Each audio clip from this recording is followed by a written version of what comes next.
Live better and longer with the Fitzness Show, hosted by fitness expert, author, and TV personality Fitz Kohler. She'll tell you why diets are dumb, supplements are snake oil, and the truth about how you can earn a lean, hard, pain-free, and athletic body. Now for our favorite bossy blonde, Fitz Kohler. Well, hi team, I'm Fitz Kohler, your very noisy fitness pro from fitzness.com.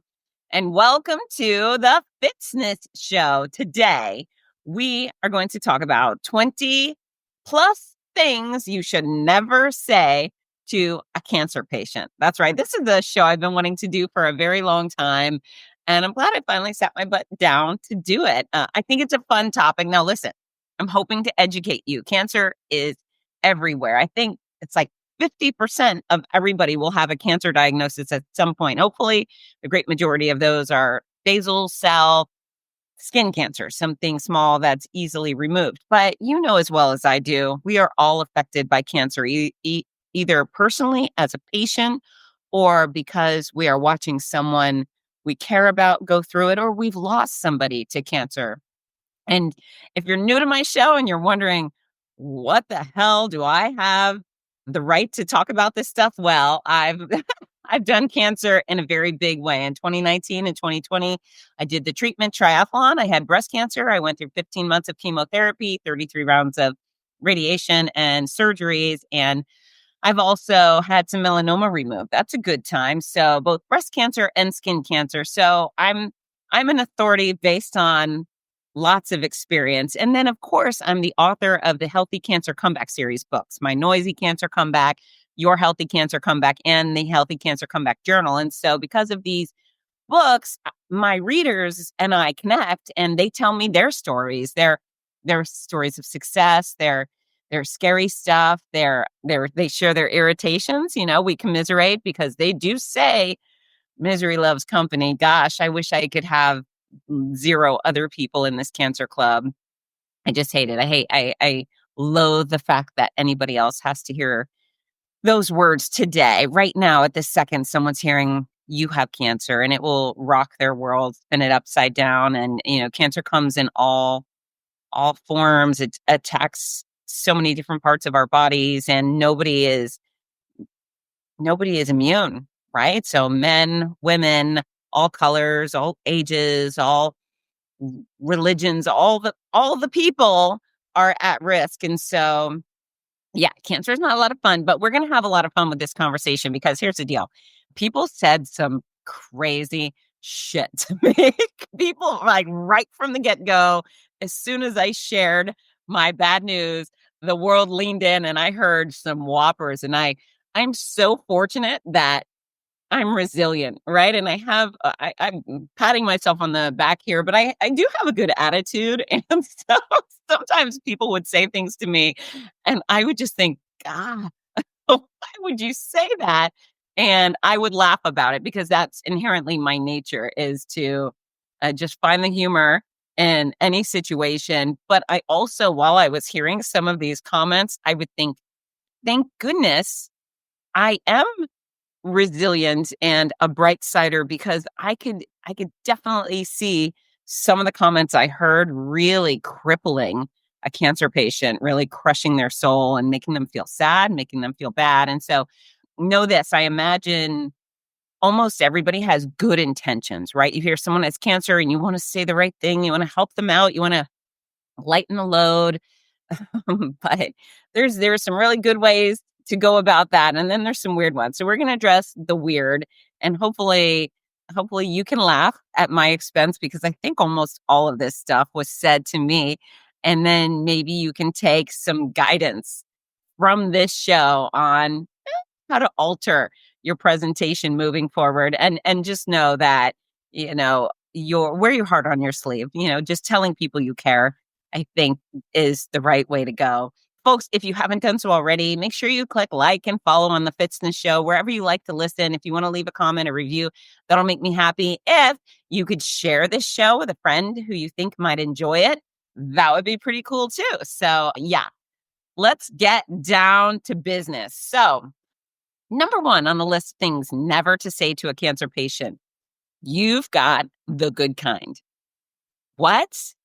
What is this good kind of cancer? What is it? What type would you pick up in the checkout lane and purchase to make a part of your world?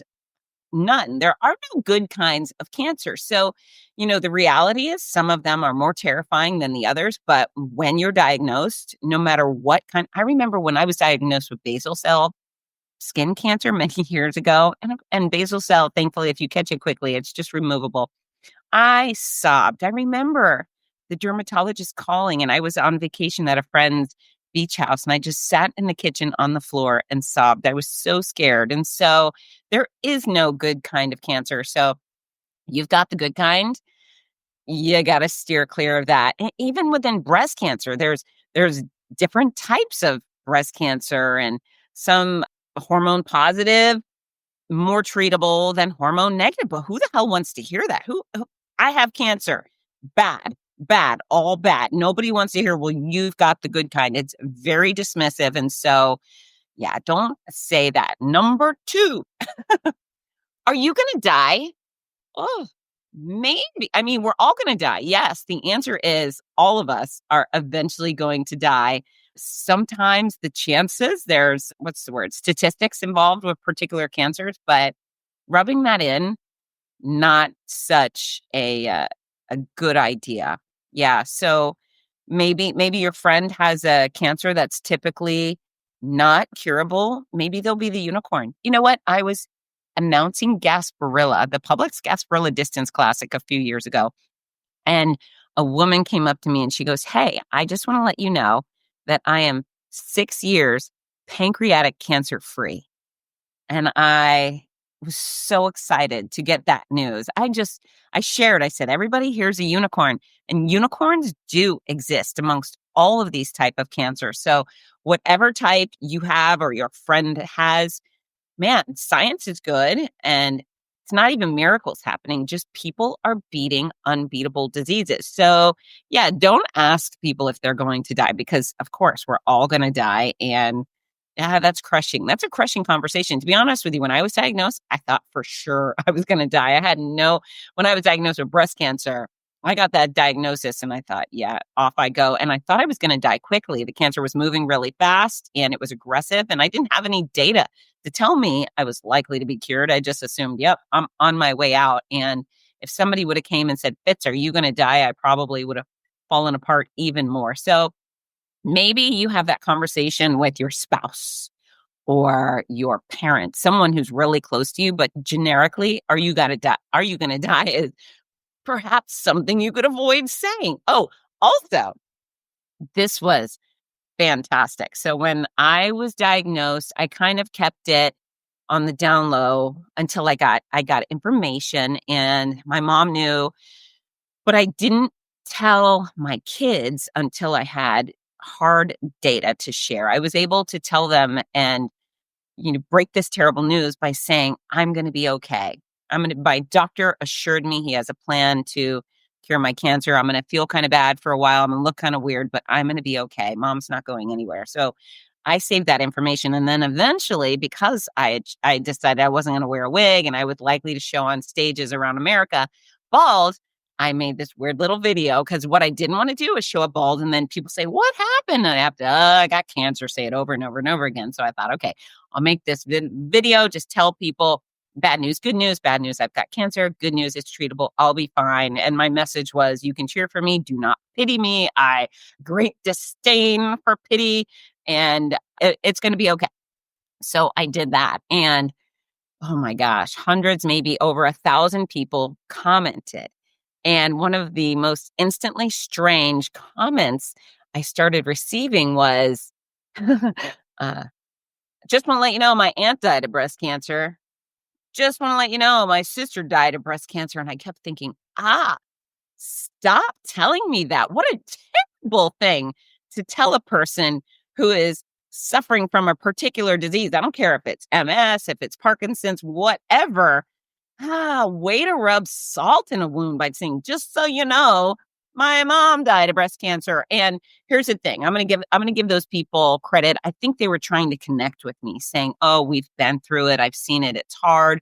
We're rooting for you. But all I heard was lots of people are dying from your disease. You may die too. Don't get too cocky up front. And so, yeah, if you know somebody who's had the worst experience possible with cancer, don't share it. It's not beneficial to the patient. It's not beneficial to their psyche. There's nothing they can do with that information that's positive.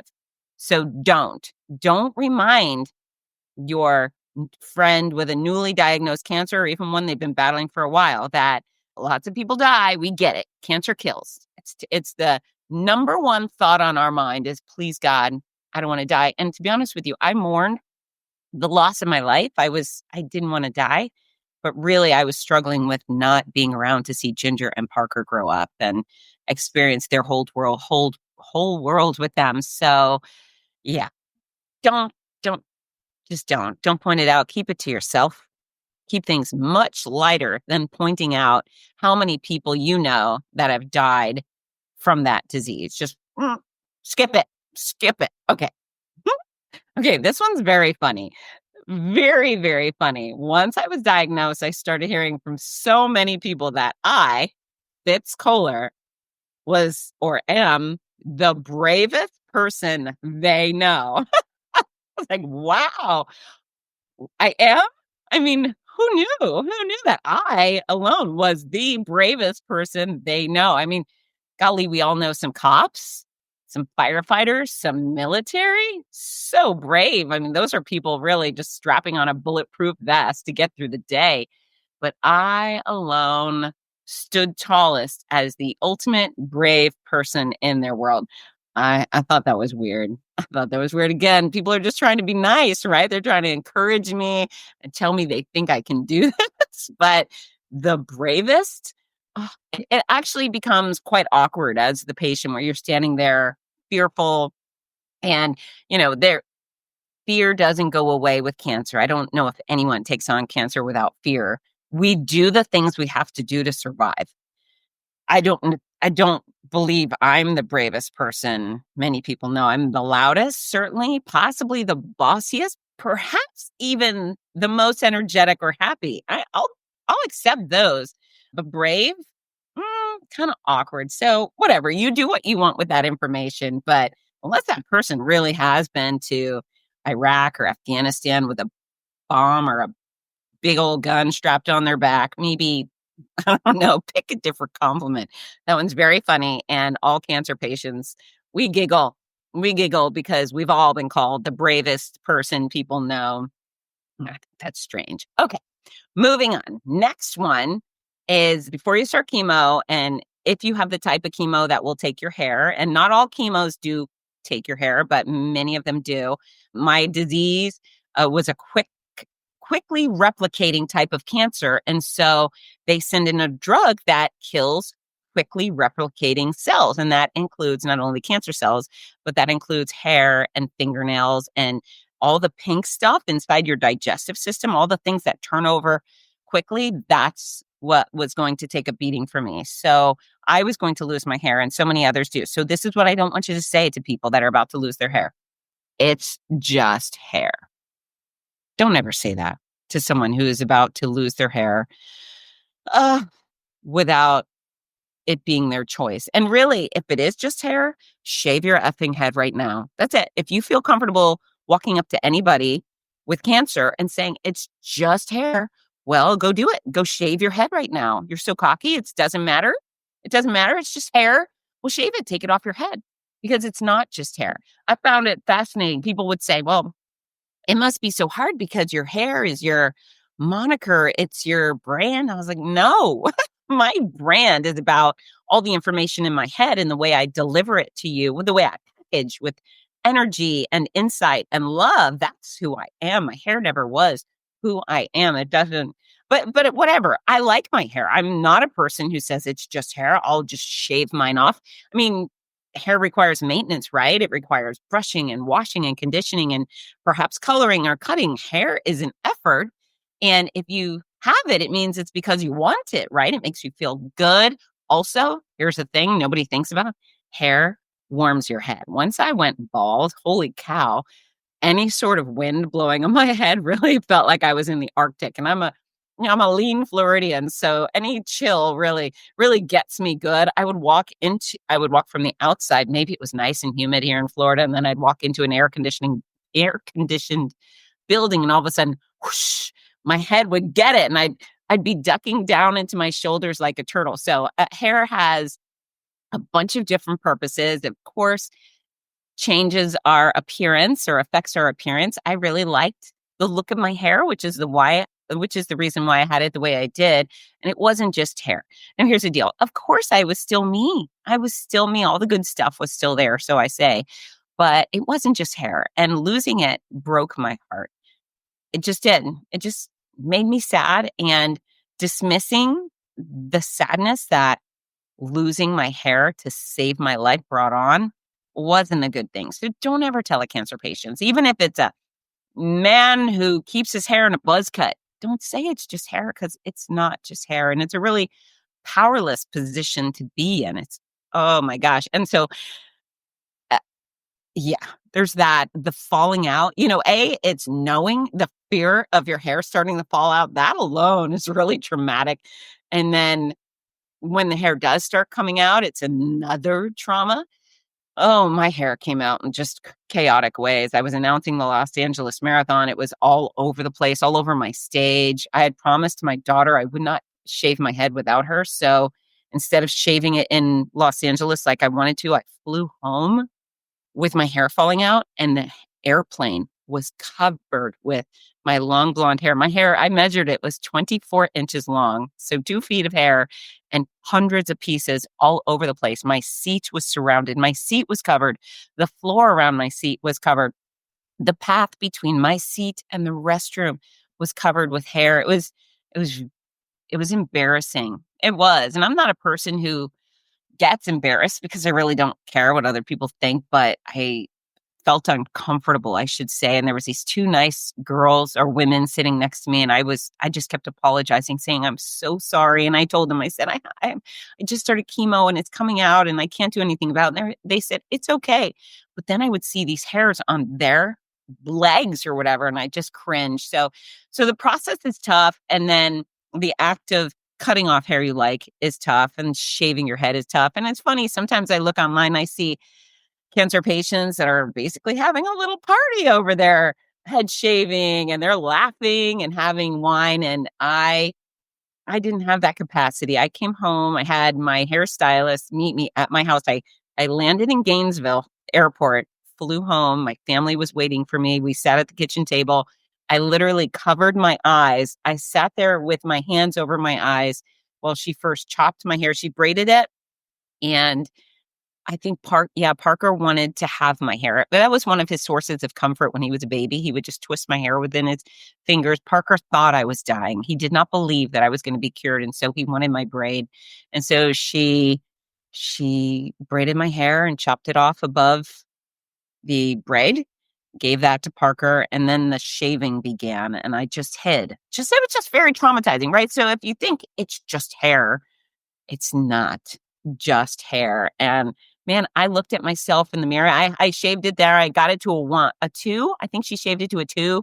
And then I went in and it shaved it to a 1. And then eventually it just was all gone.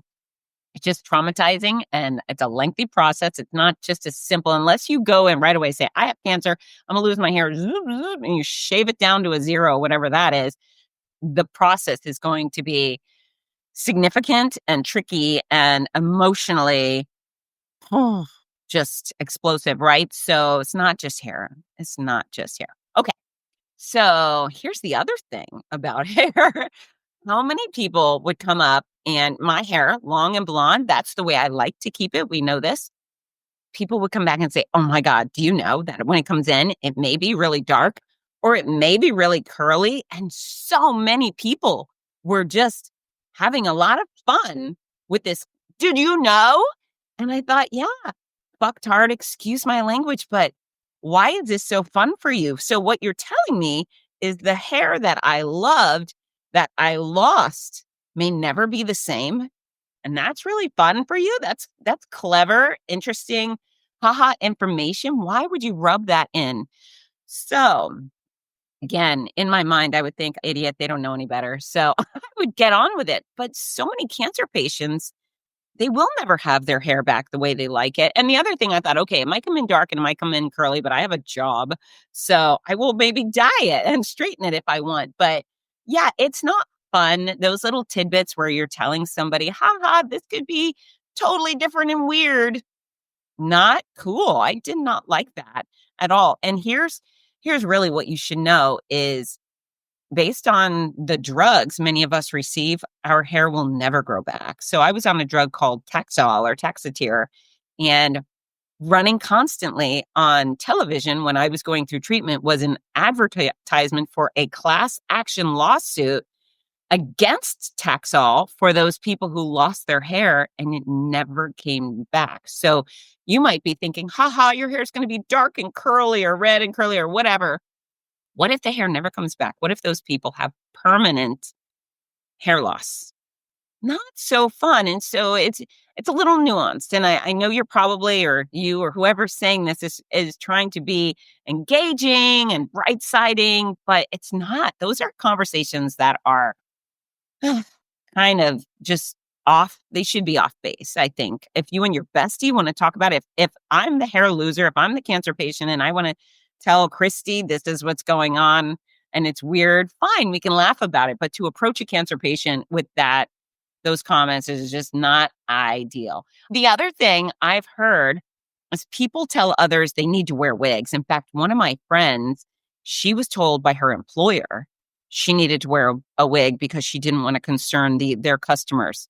How dare they? How dare they? That's not acceptable. I got to tell you, I never wore a wig because I knew that I did nothing wrong. I was not ashamed. I did not do anything wrong to lose my hair. And I just wasn't ashamed. I didn't like the way I looked bald, but I wasn't going to hide from it. Really what I thought, who I used as role models were all of these gorgeous men walking around with bald heads. And I thought, well, men don't hide their bald heads, so I'm not going to either. When I looked in the mirror, did I feel like I was in the Twilight Zone? Absolutely. It was always jarring every single time, but that was me. And how my bald head made other people feel, well, that's something that really is not a concern when you're going through cancer, right? Who cares what somebody else thinks of my bald head? It was mine and I was coping with it. And so I feel like everybody else around should cope with it too. I would wear hats when I was cold, but if somebody would have told me to wear a hat, even if I were in the Arctic and it was -50, I would have taken that hat off and just said, screw you, right? So don't tell people they need to wear wigs. Now, mind you, if they want to wear wigs, great. A lot of people, especially women, have a lot of fun with wigs, or it just makes them feel normal. I don't know. I can't give you all those answers, but there's a lot of men and women who happily, enthusiastically embrace wigs and wear them, and it makes them feel better. To me, it would have made me feel worse. I felt a bit fraudulent. I tried on wigs and they just made me sad. They felt itchy, they felt uncomfortable, and they made me sad. And so I just thought, I can't do it. I won't do it. But maybe somebody wants to, and that's great too. So maybe just keep your 2 cents out of their wig. If they show up with a wig, what you can tell them is how handsome or pretty they look. You think it's fun. You think it's fabulous. Whatever, compliments only for wigs. But yeah, don't tell somebody they need to wear a wig because that's just rude.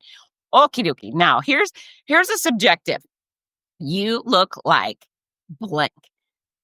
It depends on your relationship with the cancer patient. So for me, I was constantly had people telling me who I looked like. I would say the most, well, not the most common, but I got a lot. You look like Sinead O'Connor, right? Which is probably the most famous bald woman ever, which I thought, all right, fine. I do generically look like Sinead O'Connor, so okay.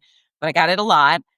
Quite frequently, I would get Grace Jones, who's a beautiful Black female who had her head shaved. And I thought, oh, really? I look like Grace Jones. Okay. There's a spectacular, I believe, an Indian woman on Star Trek who is bald. And I got that. I look like her. And I thought, really? With my pale skin and my big blue eyes, I look like her? Okay. And then the most frequent that I received on the regular, and again, thank goodness I had such a great attitude, but so many people, I kid you not, would come up and say, "You look just like crazy Britney Spears." I was surprised every time and thought, "Okay, I guess I do." That one actually made a lot more sense with Grace Jones or the woman from Star Trek. But yeah, what a strange thing for somebody to come up and tell me I look like the crazy version of a pop star. That was neat. So I don't know. I don't know. Maybe keep those thoughts to yourself. Again, unless you have a great relationship with the cancer patients and you know that they can and will laugh at themselves or really take your suggestion in a positive way, just stash it. Just stash it. Oh, also out of all of the comparisons, my favorite was my best friend Christy. She told me I look like a noisy mannequin, and that was it. I was hashtag noisy mannequin for quite a while, and we had a lot of giggles over that. But she was the right person to give me that. And still today, if I'm in the mall or a store and I see a mannequin, just a bald mannequin, I think of me. And it makes me laugh. I think, yep, I did look like that mannequin. So it really depends on your relationship with that person. Okay. So here's another. And then once the hair starts coming in, don't say, "Oh, your hair is growing so fast." No, it's not. I assure you, no matter how fast the cancer patient's hair is returning, it's not fast enough. It does not feel fast. It feels super slow. And the average, of course, because I looked up these stats as my hair had finally started to return, what is the average hair growth? And so average is half an inch per month. And think about that. I had 24 inches of hair. So that would have taken me 4 years to get my hair to return to what it was supposed to be. And it did take 4 years. Cool, right? It took much less for me to get to a place where I thought, okay, I can handle this. But the half a inch per month, I didn't reach that. I was a quarter inch per month because I was still doing chemotherapy as my hair was growing back. I just switched chemo from the mean chemo that took my hair to a lesser different chemo that didn't take my hair. So everything in my body was, I'm going to use the word retarded, as in it was delayed, right? It was delayed and not moving quickly. So yeah, but no, your friend who they're desperate for their hair to grow back and they're desperate to have bangs or whatever, it doesn't feel fast. Don't tell them that it's fast to you because maybe you're not looking at them or living in their head, but just say like, "Wow, you look great. You look great. You look healthy. I'm happy to see you. You look, you know, you're getting your color back or something." Those things are nice. And we will be right back. Are you looking for the perfect gift for a loved one battling cancer? The Cancer Comeback Series by FItz offers hope, inspiration, and practical guidance. With Your Healthy Cancer Comeback, My Noisy Cancer Comeback, and The Healthy Cancer Comeback Journal. These books are a lifeline for all patients and survivors. Right now, you can order autographed copies at a special discount. Show your support and help a loved one go from sick to strong. Visit fitzness.com today. That's FITZNESS.com. Fitzness.com. We're back. Okay, here's another one. Your treatment will fly by. Nah, doesn't happen. Even if your treatment is only one day, treatment doesn't fly by. Treatment feels long and hard, and it just doesn't. It moves very slowly because it's so scary, right? Because they say time flies when you're having fun. That's true. When you're not having fun, when you're scared for your life, time just, holy cow, it just draws out. So it won't fly by. It's a weird thing to say. Don't say that. Okay.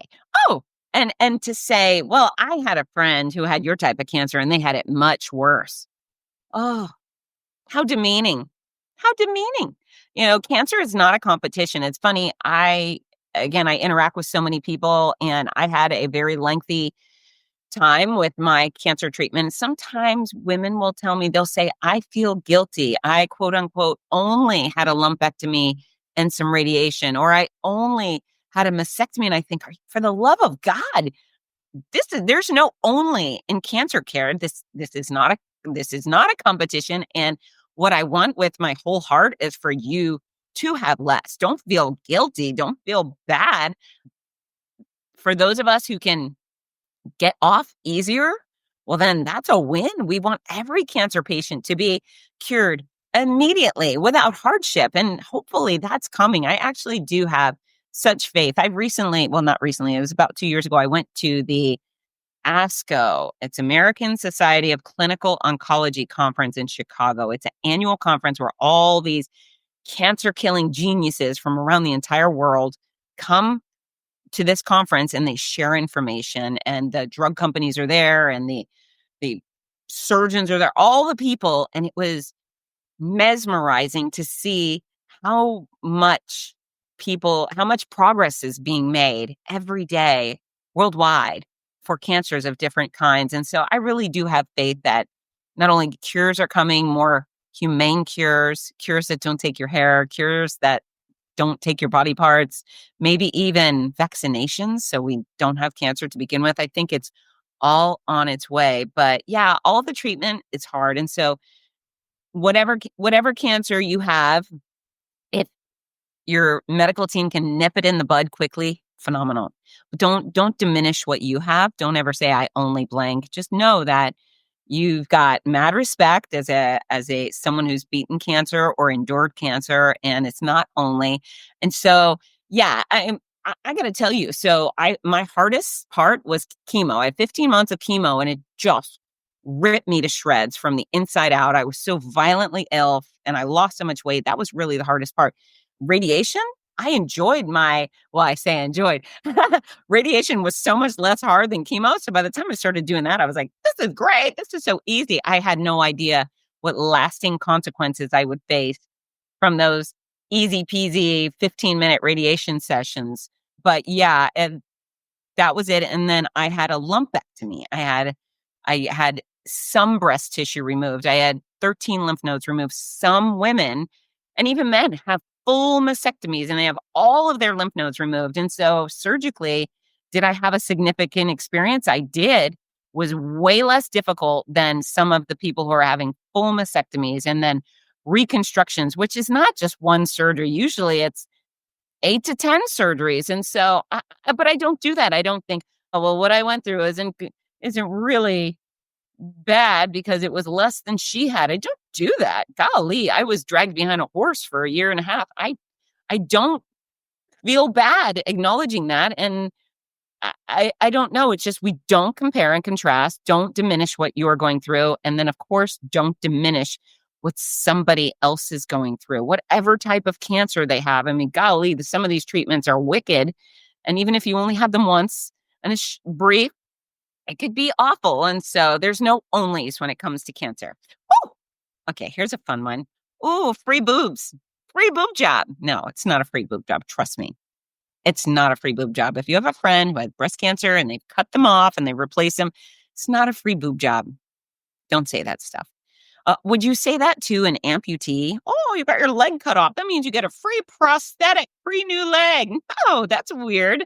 We wouldn't say that to a person who has a prosthetic leg. So boobs, when you get boobs because you're 22 and maybe you have an A cup and you want a B cup, those are exciting to have. But whenever someone's saying your boob is trying to kill you and we need to remove it and maybe you want to replace it to feel whole again, that's not a free boob job. Don't say that. Okay. Oh, here's a fun one. Babies are annoying anyway. So if you know a person who's had their fertility affected by their cancer care, you can't fix that for them with some clever statements. All right. So men are losing testicles to testicular cancer. Sometimes they're losing their ability to function because of prostate cancer. Or radiation can affect a man's ability to get it up. Erectile dysfunction is not a good time. Having your ovaries removed from ovarian cancer or your cervix or uterus, that's infertility is bad. It's bad if you're hoping to become a parent. If you're hoping to take part in the childbirthing process, yeah, don't diminish that. Just show love. Just show love. And if those people choose to store their eggs or choose adoption, then just be supportive any way you can. But we don't diminish fertility issues. Okay. Have you tried blank?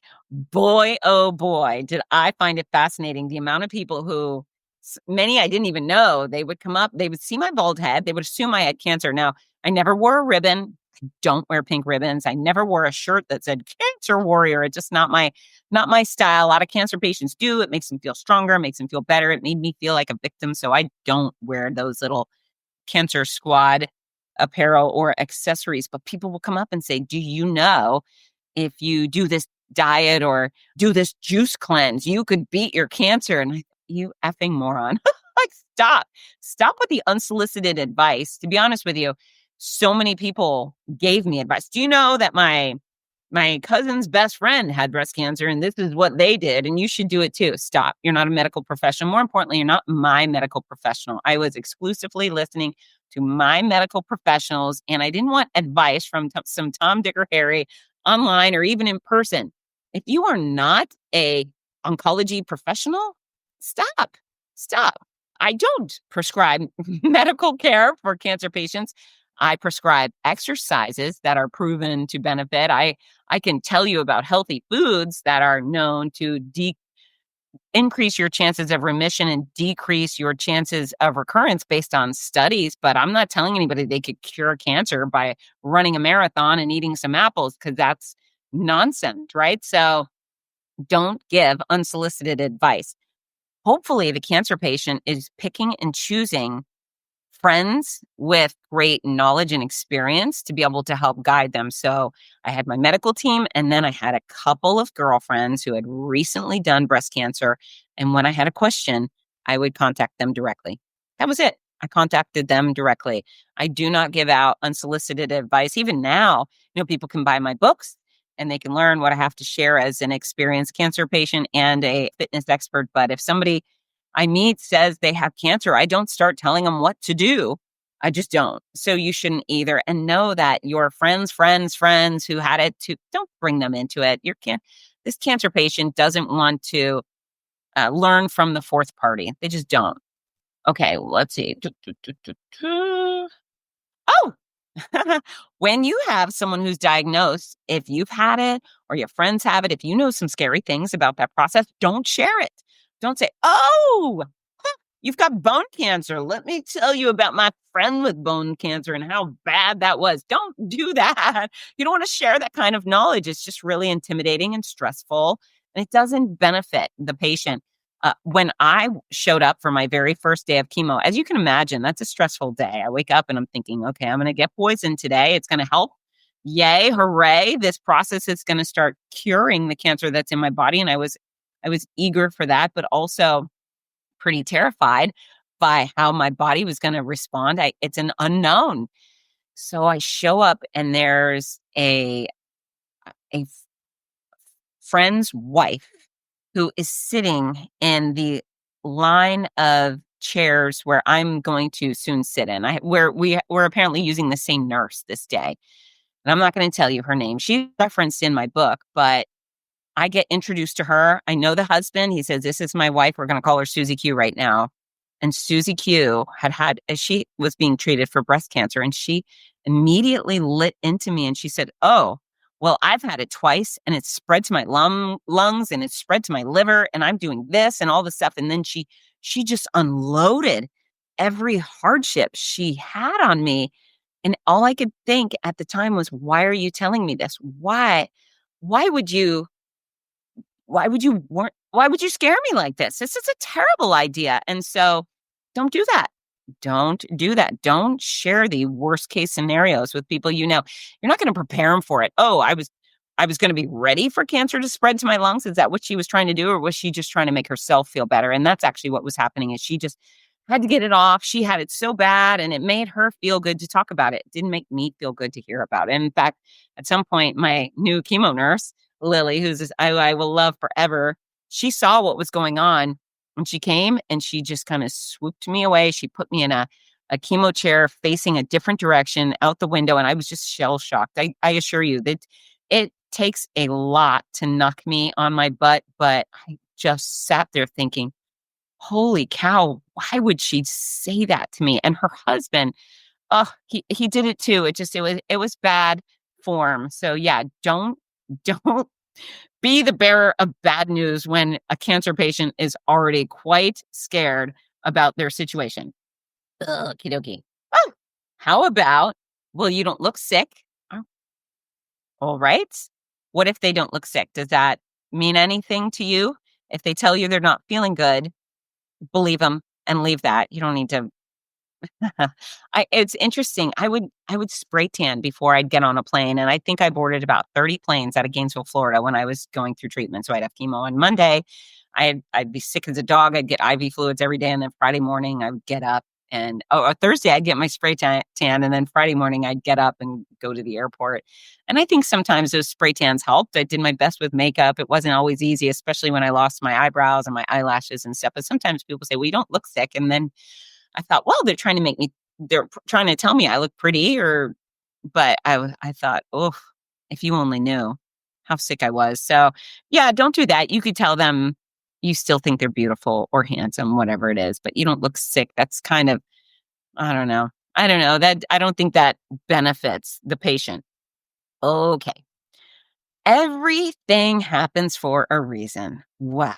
What a mighty, mighty thing to suggest. Okay. There's some magic man in the sky that chose me and planted an evil seed of doom in my boob. Is that what you're suggesting? That a god would inflict this upon me?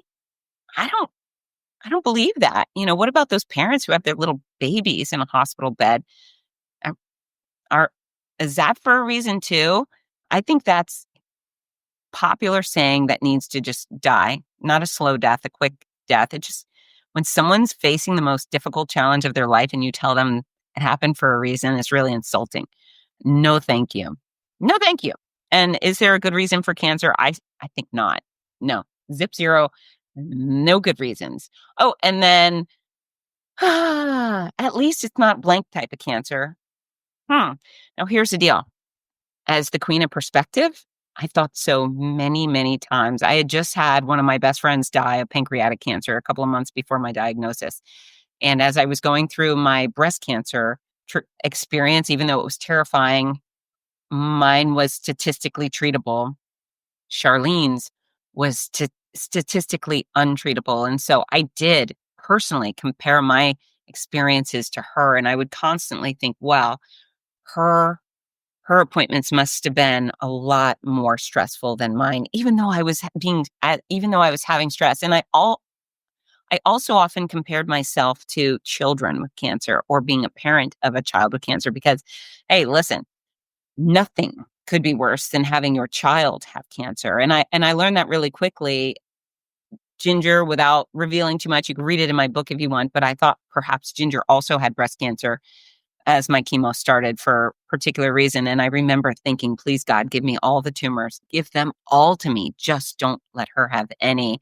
And so, yeah, there are worse things. There are definitely worse things than some of our cancers. But for you to point that out to a cancer patient, it's just unsympathetic and unempathetic, and it doesn't help. It doesn't. It's that the onus is on them to utilize perspective, to look at the bright side, to figure that out. But for you to tell them, it's not so bad, probably won't sit well.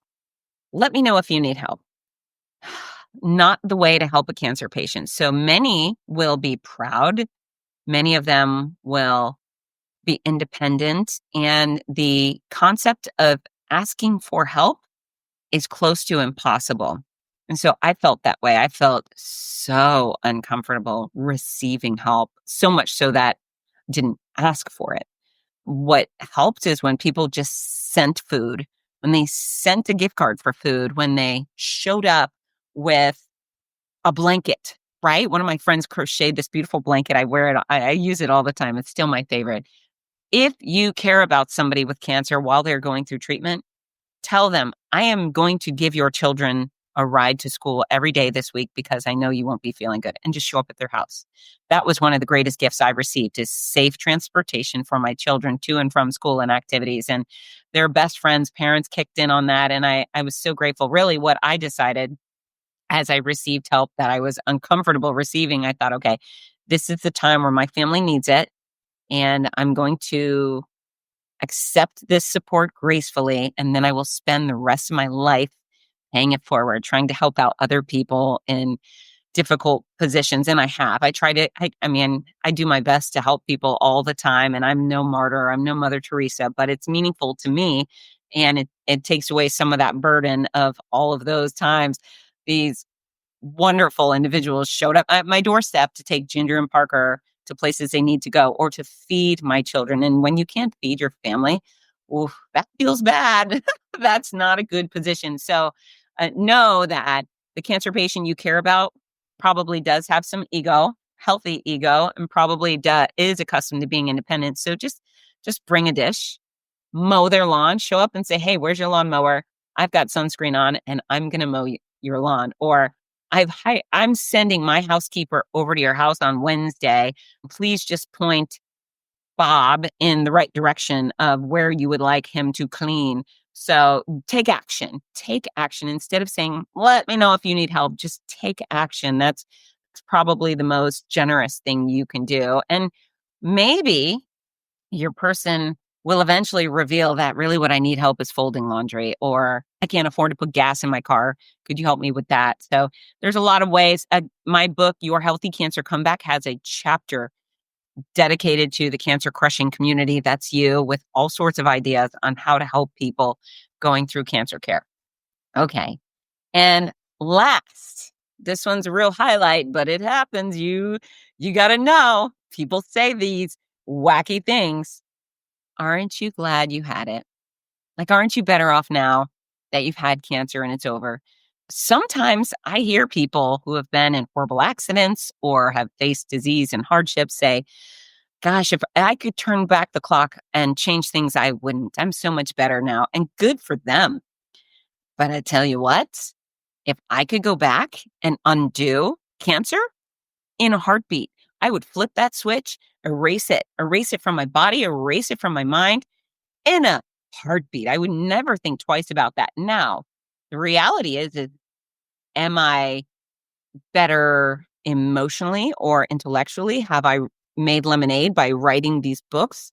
I am, because that's who I am, right? I'm a bright sider and I figure things out, but the hardship and the fear and the illness, I would never go back and do that over. Would I keep my scars? No, I don't have that. I don't need people to see that I have scars to know that I'm tough stuff. What else?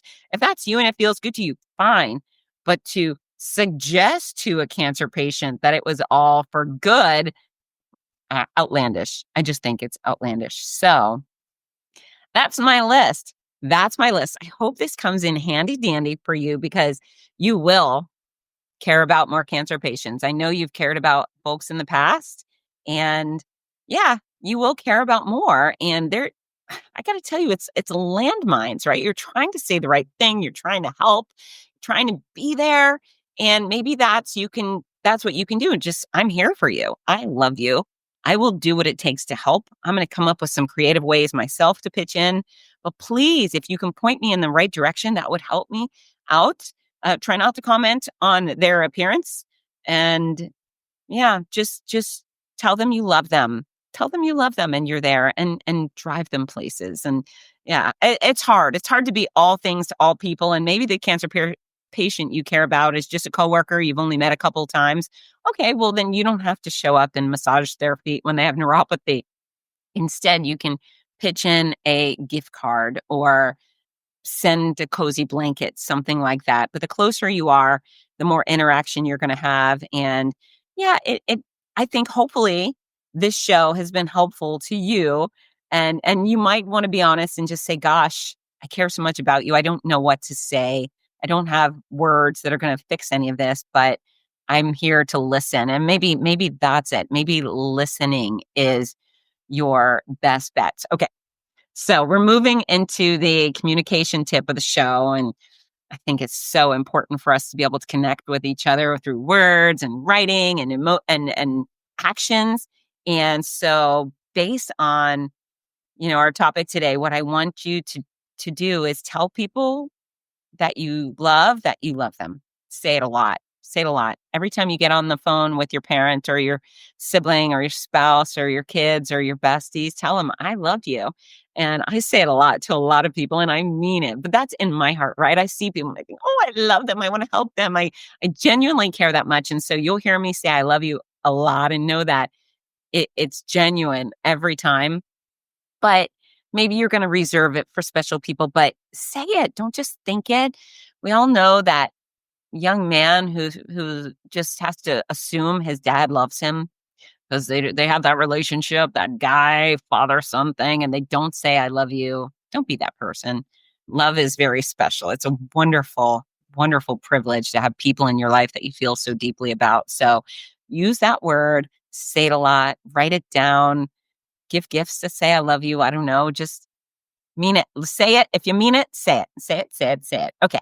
And our song of the week, gosh, I was going to go with another one, but we've got a few here. I'm going to go give you a couple that are on my list from Your Healthy Cancer Comeback, because I think music is a very, very powerful force. And even though I'm not into meaningful songs, there's a few for cancer patients that are real winners. So Elton John's got I'm Still Standing. Sia has Unstoppable. And of course, Tom Petty, Won't Back Down. Those are a few of my favorites and inspirational and meaningful to so many of us for so many reasons. So find some songs that are meaningful for you. Unstoppable, I'm Still Standing, and Won't Back Down. Those are winners. They were winners for me during treatment. And I know they're going to forevermore inspire other people to get through hard times. So I love you. I love you so much. I hope you go get some exercise today. And, when it comes to cancer, know that prevention means a lot, that you are eating whole, healthy foods, that you're exercising often, managing your stress, getting quality sleep, get those annual exams. And then, of course, if you see something weird, say something. The onus is on you to take your hands and, grope yourself, check your boobs, check your testes, check your skin. Don't not only touch your skin, but look at your skin. And then if you see something or feel something or even suspect that something's wrong, contact your doctor immediately and get it checked out, because early detection really does save lives. It saved mine. If I hadn't found my cancer so fast, there's no doubt in my mind, or probably in my doctor's, that I'd be dead. So life is good. Life is too short as it is. So protect yours with everything you have. Get to work, team. I love you. Mwah! Hi, this is Rudy Novotny, the voice of America's Marathons. We all love how much running has benefited every aspect of our lives, so much so that most of us only wish we'd started sooner. Wouldn't it be wonderful to gift the opportunity to children of today?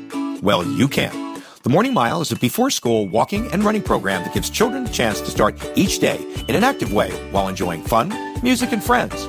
That's every child, every day. It's also supported by a wonderful system of rewards, which keeps students highly motivated and frequently congratulated. Created by our favorite fitness expert, Fitz Kohler, Morning Milers across the country have run over 2 million miles and are having greater success with academics, behavior, and sports because of it. The Morning Mile is free to the child, free to the school, and is inexpensively funded by businesses or generous individuals. Help more kids get moving in the morning by visiting morningmile.com. Champion the program at your favorite school or find out more about sponsorship opportunities. That's morningmile.com. Long may you run.